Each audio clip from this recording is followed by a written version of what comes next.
Iya, kita lihat kayaknya itu anak kecil ya. Kalau nggak salah benar ya, saya Betul, pernah anaknya. nonton juga itu. Orang lagi sholat itu didiri di belakangnya seperti tadi yang jamaah lihat yang ada di rumah.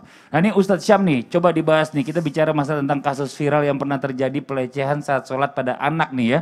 Ketika sholat di masjid.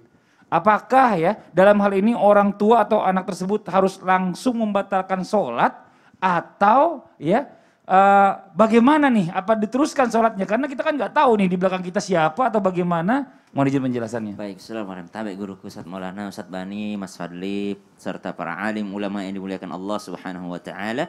Bismillahirrahmanirrahim. Alhamdulillahi rabbil alamin. Wassalatu wassalamu ala asyrafil anbiya'i wal mursalin sayyidina Muhammadin wa ala alihi wa sahbihi ajma'in. Asbahna wa asbahal mulku lillahi rabbil alamin. Subhanaka la ilma lana illa ma 'allamtana innaka antal alimul hakim. Rabbi shrah li sadri wa yassir li amri wa hlul 'uqdatam min lisani yafqahu qawli. Amin amin amin ya rabbal alamin. Di dalam Al-Quran Allah Subhanahu wa taala berfirman, la tubtilu a'malakum. Jangan kalian membatalkan amal kalian. Banyak ulama yang mengambil dari rujukan ayat ini sehingga mengatakan bahwasanya hukum membatalkan salat tanpa adanya uzur, tanpa adanya keadaan darurat, maka hukumnya adalah haram. Tidak boleh kita seenaknya membatalkan salat. Tidak boleh kita seenaknya untuk yang namanya mengulangi sholat tersebut karena merasa bahwasanya tadi saya batalin aja deh. Ya udah sekarang saya batalin, ya udah nanti aja sholatnya. Tanpa adanya uzur syar'i, tanpa adanya keadaan darurat. Yang mana yang termasuk keadaan yang boleh membatalkan sholat, maka insya Allah hari ini akan kita bahas. Namun jikalau kita berbicara tentang video tayangan yang baru saja jamaah saksikan di layar kaca, maka keadaan seperti ini adalah masuk di salah satu alasan untuk kita membatalkan sholat. Kenapa? Karena sudah mengancam jiwa orang lain. Contoh misalnya kita lagi sholat, ada anak mendekati kolam. Anak umur 3 tahun, umur 2 tahun. Kolamnya lumayan gede. Anak itu bisa tenggelam. Maka sang orang tua untuk langsung membatalkan sholatnya dan menyelamatkan nyawa orang tersebut. Kita lagi sholat, jangankan anak sendiri, orang lain saja. Kita lagi sholat, ada orang buta lewat. Ternyata di depan tuh ada bahaya.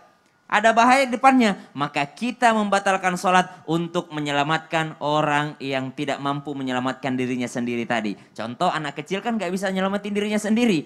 Misalnya ada kasus yang seperti tadi, anak kecil tidak bisa menyelamatkan dirinya sendiri, maka orang yang tadi sholat hendaknya membatalkan sholatnya dan menyelamatkan orang tersebut. Bahkan dalam mazhab Syafi'i, dalam kutipan ulama-ulama mengatakan bahwasanya lebih utama menyelamatkan nyawa dibandingkan melanjutkan sholat. Lebih utama. Walaupun jangan juga karena hal tersebut akhirnya kita menunda-nunda sholat. Enggak juga.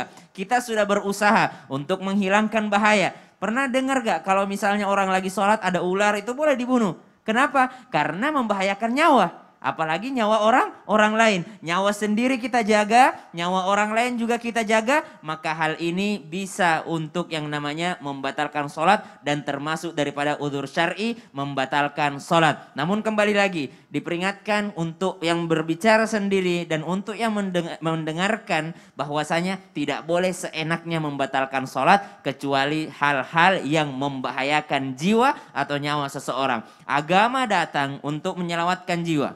Agama datang untuk menyelamatkan nyawa seseorang. Agama datang untuk menyelamatkan kehidupan seseorang. Bukan hanya seorang, tapi berkeluarga, bermasyarakat, bernegara. Apalah daya jikalau seandainya sholat itu hanya membahayakan nyawa. Tidak. Justru sholat itu datang untuk menyelamatkan kita. Jadi kalau ada nyawa yang terancam, membatalkan sholat adalah hal yang disyariatkan. Baik itu nyawa sendiri ataupun nyawa orang lain. Baik itu nyawa keluarga ataupun nyawa orang yang tidak kita kenali. Jadi silahkan untuk membatalkan sholatnya. Namun kalau kita lihat tadi videonya, memang orang tuanya nggak tahu. Karena itu posisinya di belakang. Hilangkan segala macam kemungkinan untuk membahayakan. Karena itu juga menambah kekhusyuan sholat ketika kita sholat dalam rasa aman. Wallahu ta'ala alam. Masya Allah. Jazakallah khairan kasiran. Terima kasih banyak Ustaz Syam.